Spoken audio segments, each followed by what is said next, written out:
Okey, Assalamualaikum untuk semua kelas 4 STEM 1. Pagi ni kita teruskan sambungan PDP kita secara online. Cikgu masih lagi menggunakan buku teks tingkatan 4 sebab sukatan biologi tingkatan 4 kita tak habis lagi. Kita masih lagi di bab 12.3. Walaupun awak dah bagi buku teks, tapi saya akan bantu awak dengan memaparkan helaian buku teks melalui PDP cikgu kat sini lah. Jadi jangan susah hati sebab awak akan dibantu dengan nota-nota yang ada dalam slide saya nanti. Okey. Kita sambung lah. Neuron 12.3 kita sambung 12.3 neuron dan synap. Neuron dan synap. Sekejap. Okey, neuron dan synap. Neuron. Sebelum ni cikgu dah ajar pasal neuron. Jadi rasanya kita pun dah tahu apa dia neuron. Neuron ini adalah sel saraf. Sel saraf. Nama sains dia neuron. Dia sebenarnya adalah sel saraf. Okey. Okey, neuron ni, untuk neuron ni apa yang awak perlu tahu? Okey, apa yang awak perlu tahu? Kalau awak jumpa perkataan neuron kan. Apa yang awak perlu tahu? Awak kena tahu dia punya struktur asas dia.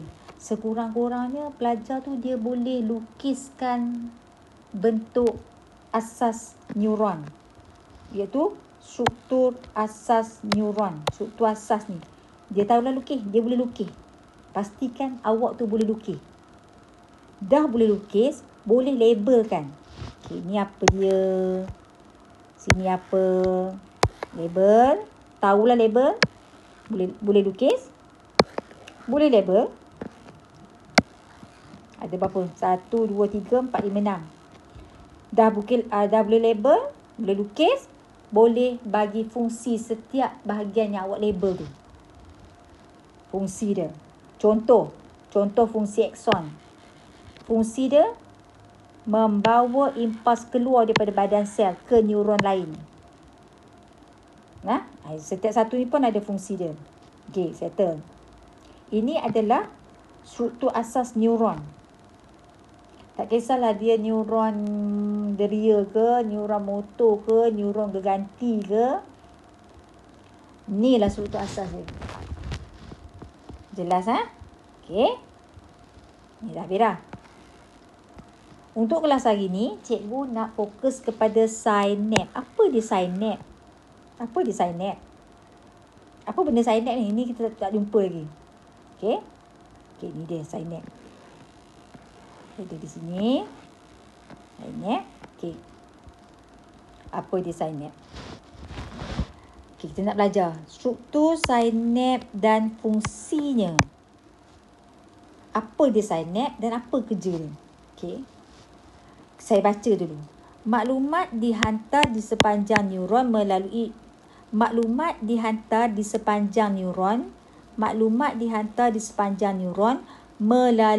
isyarat elektrik. Isyarat elektrik tu kita panggil sebagai impuls saraf. Impuls saraf tu nama untuk isyarat elektrik yang mengalir sepanjang neuron. Okey. Impuls adalah gelombang charge positif. Isyarat elektrik ni charge positif. Jenis charge positif yang mengalir sepanjang akson ke bonggol synap. Okay. Terdapat satu celah sempit yang kita panggil synap. Synap ni memisahkan bonggol synap dengan dendrit. Isyarat yang lalu mesti dipindahkan merentasi synap supaya pergerakan impuls tu dapat berlaku ke neuron yang seterusnya. Okey, macam mana? Okey, macam ni.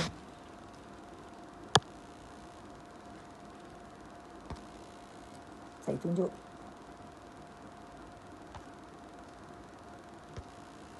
Okey, macam ni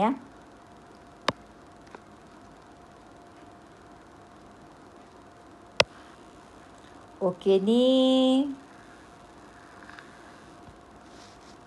ini adalah dendrit.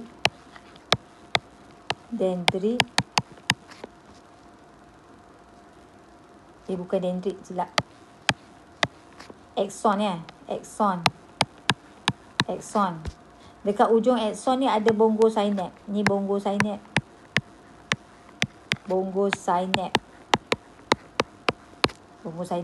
Okey. Ini adalah yang kat ujung ni apa pula? Ini adalah dendrit neuron penerima. Ini lukisan yang cikgu dah besar kan. Sebenarnya dia macam ni. Kalau kita lukis kan. Tadi kan kita tengok yang tadi kan lukisan ni kan. Ni bongosinap. Yang ni badan sel neuron gerganti ataupun badan sel neuron motor ke. Yang ni dia punya dendrit dia. Ni dendrit ni. So, nampak tak sekarang ni? Apa yang berlaku? Okey. Ni adalah synapse. Inilah synapse.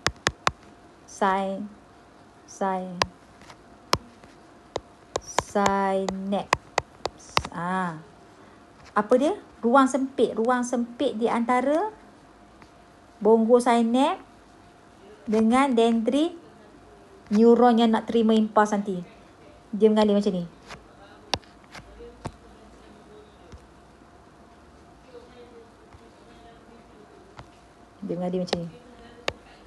Tu dia impuls. Ni impuls. Inilah synapse ni. Tapi lukisan ni cikgu besarkan. Jadi macam ni So mana synapse? Inilah synapse. Ni synapse. Ruang sempit di antara bongosinap dengan dendrit neuron penerima. So isyarat tu kena lalu macam ni. Yang ni dia berlaku secara elektrik. Penghantaran adalah secara elektrik. Yang ni pula dia berlaku secara kimia. Sebab dia ada gap kat situ. Jelas Okey.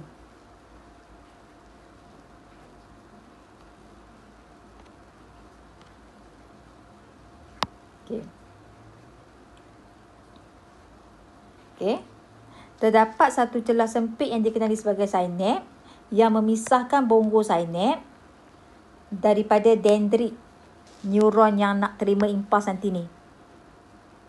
Isyarat elektrik yang membawa maklumat mesti dipindahkan merentasi synapse supaya impuls tadi dapat diteruskan ke neuron lain.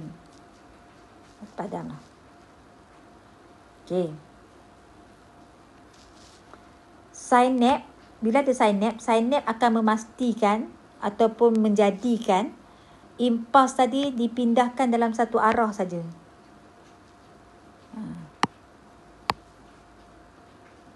Okey. So pergerakan impuls tu sehala. Okey.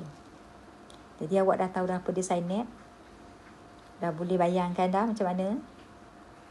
Sekarang ni kita nak tengok cara-cara penghantaran impuls merentasi synapse. Macam mana dia nak impuls tu tadi nak merentasi synapse ni tadi. Okey. Kita baca dulu nanti cikgu terang. Pemancaran pun boleh, nak kata pergerakan pun boleh, laluan pun boleh, penghantaran pun boleh.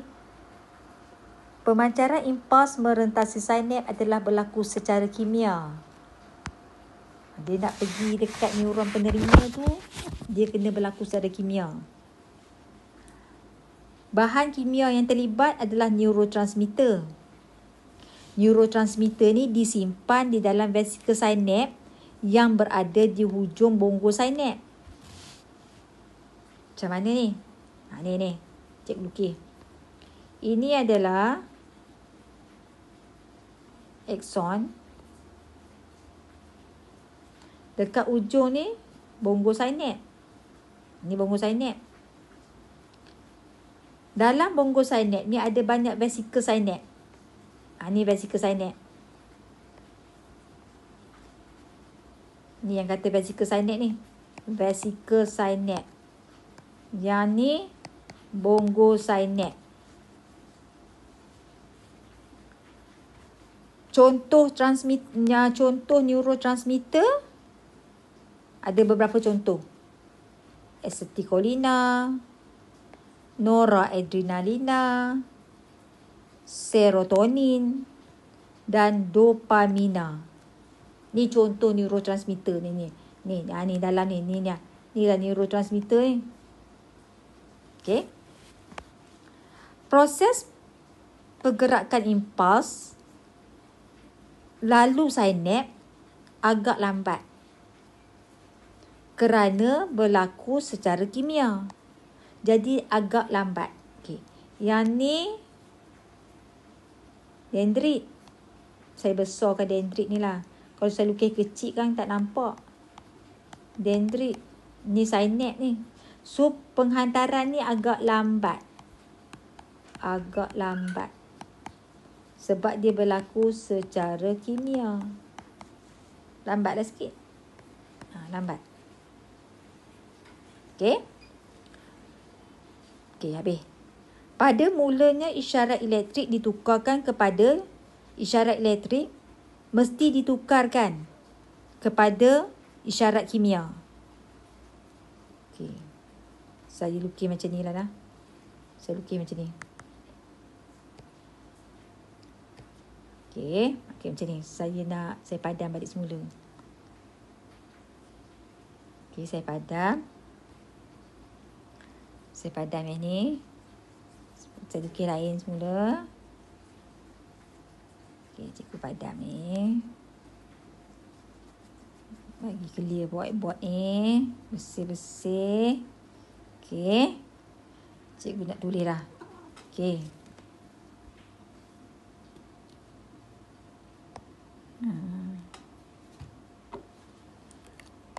Okey. Macam ni lah. Padam lagi. Okey. Macam ni. Okey, macam ni. Macam mana nak kata?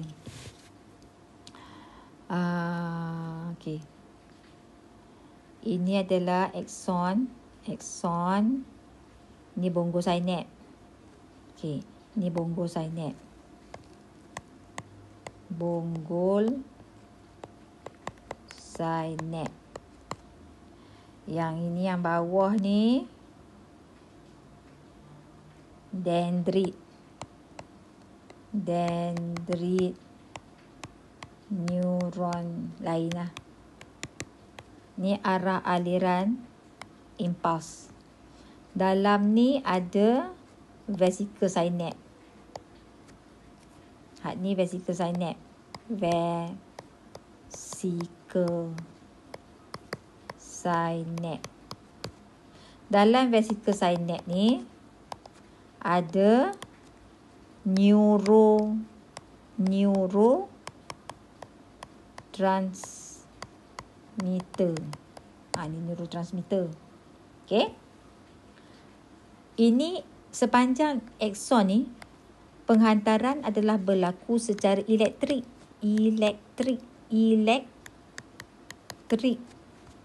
Tapi bila dia lalu dekat sinap ni sinap. Isyarat tu dia kena berlaku secara kimia. Penghantaran tu kena berlaku secara kimia. Jadi dia agak lambat. Lambat sikit lah proses dia. Okey, apa yang berlaku? Bila impuls ni sampai dekat sini, sampai dekat ujung bonggol sinap ni, impuls ni dia akan rangsang vesikel sinap ni. Dia akan rangsang vesikel sinap ni supaya mengeluarkan neurotransmitter. So neurotransmitter ni keluar lah. Ni neurotransmitter ni keluar. Dia keluar anak panah ni. Nak panah. Dia akan merentasi si sinap ni. Dekat ujung ujung dendrit ni ada pula apa? Ada pula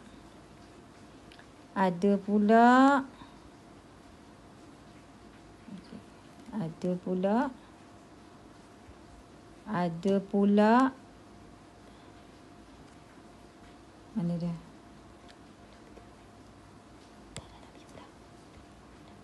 Ada pula ni reseptor penerima ni. Ni reseptor penerima. Jadi si neurotransmitter ni, bila dia lalu dekat sinap ni, dia pun akanlah melekatlah pada reseptor penerima ni. Neurotransmitter ni dia akan bergabung boleh, melekat boleh pada reseptor ni. Reseptor ni adalah sejenis protein. Dia melekat dekat sini. Sebaik saja dia melekat kat sini, satu impas baru yang sama macam kat atas ni akan terbentuk di sini. Nampak? Ni impas baru terbentuk. Impas baru yang sama macam tadi ni tercetus di sini. Jadi dia balik semula penghantaran berlaku secara elektrik. Tadi kan elektrik. Satu elektrik. Lepas tu dia berlaku secara kimia. Dan dia balik semula secara elektrik. Sebab apa boleh tercetus yang impas baru kat sini? Sebab penggabungan neurotransmitter kepada reseptor yang ada di dendrit neuron penerima. Jelas? Tu dia cerita dia. Okey. Tengok balik. Ni dia. Okey, kita tengok. Proses pemancaran impas melalui sinap adalah lambat kerana proses ini berlaku secara kimia. Pada mulanya, isyarat elektrik ditukarkan kepada isyarat kimia dalam bentuk neurotransmitter. Kemudian, penukaran semula bahan kimia kepada isyarat elektrik pada membran neuron penerima. Ni. Yang tadi tu gambar rajah cikgu lukis. Yang ni gambar rajah yang dalam buku tek ni. Cuba ringkaskan. Macam ni lah. Ni. Ni lah ni lah vesicle sinap ni. Ni vesicle sinap. Semua yang hitam ni vesicle sinap. Dalam ni ada apa? Neurotransmitter.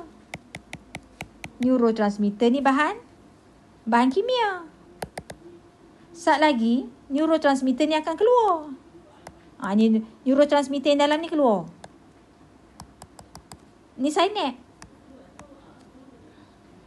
Ni ruang sempit ni, ada yang sempit ni lah. Ni sinap ni. Ni sinap ni. Yang warna hijau ni, inilah yang cikgu lukis tadi tu. Protein reseptor. Protein reseptor lah saat gini akan bergabung dengan neurotransmitter. Ni neurotransmitter. Kan yang keluar tadi ni. Dia bergabung kat sini. Depa ni ada kat mana? Yang protein reseptor ni ada pada permukaan dendrit penerima. Okey. Saya baca kan. Apabila impas elektrik sampai ke bonggo sinap, sampai sini, vesicle sinap dirangsangkan untuk merembeskan neurotransmitter ke dalam sinap. Jelas Satu. Yang kedua, neurotransmitter pun meresap melalui sinap. Dia pun lalu dah sini. Dan bergabung dengan protein reseptor spesifik. Iaitu reseptor yang ada pada dendrit neuron yang nak terima lagi. Macam Settle nombor 2. Nombor 3. Penggabungan neurotransmitter dengan reseptor. Inilah penggabungan neurotransmitter dengan reseptor ni lah merangsang penghasilan impas yang seterusnya di akson neuron penerima. Kalau dia ni tak melekat kat sini, kalau tak melekat dekat sini ni, impas baru ni tak akan terhasil di sini. Ni semua impas baru ni, impas baru. Impas tercetus. Di sini. Sebab siapa tercetus? Sebab dia pun ni dah bergabung dengan si reseptor ni. Jadi impas ni dapatlah kembali meneruskan dia punya gerakan dia secara elektrik semula.